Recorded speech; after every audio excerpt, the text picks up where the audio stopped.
I think everyone here will agree with me that embedded technologies and mobile technologies are here to stay, pervasive computing. I'm here to sort of talk about the darker side of that and the things that make me nervous, that sometimes our technologies make us really stupid. And we stop thinking critically. We stop really thinking about what we're doing. We defer everything to this network, this externalized brain we've created. As an architect and a designer, I study maps and wayfinding, which is how we orient ourselves in space.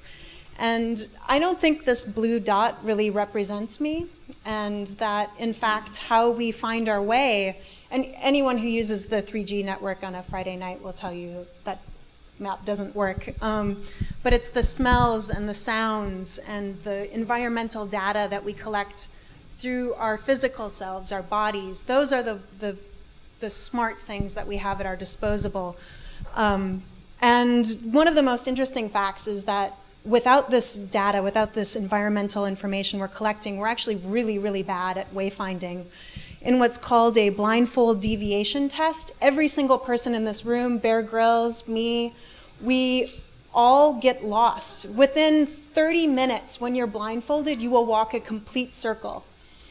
The reason why we do this is really interesting, and come find me later and I'll tell you, but for thousands of years, humans have been really good at finding our way, even in environments that don't have a lot of information, specifically in the Arctic, where there aren't a lot of landforms and landmarks to navigate with. The Inuit create what's called an inuksuk. This is a rock man. When you're hunting or navigating across the terrain, you build one of these every couple of miles. And the reason why it's a human figure is because only a human would build something like this. It's not just a stack of rocks. It represents something. And so this is sort of a fancy trail of breadcrumbs, which is sort of the simplest way to find where you're going or where you've been.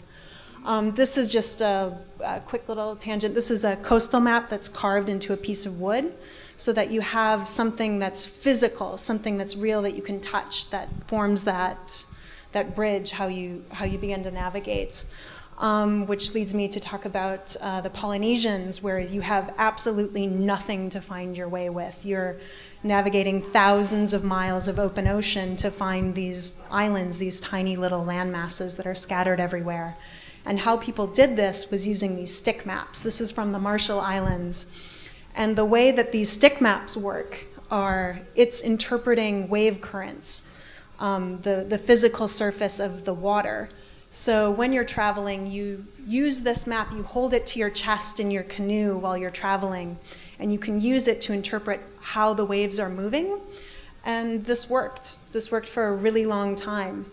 And so as a designer and as a thinker, I think this is kind of the sweet spot in emergent design practice.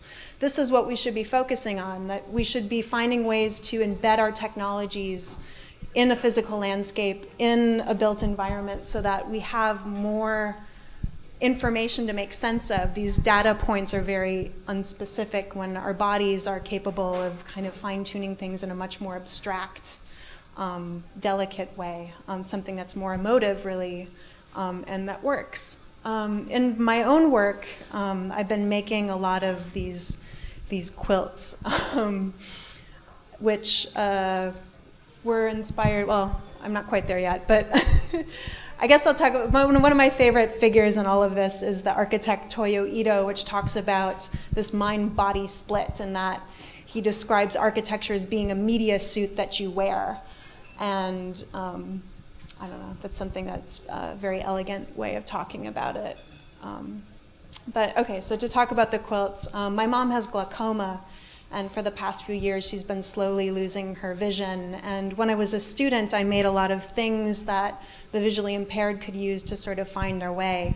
And also like children and lots of people that need that kind of mnemonic device to find things. And so as a designer, we're finding ways to promote affect, to use emotion in design, which kind of is a way to integrate all these different elements into one cohesive whole that works a bit better with how we interpret the environment around us.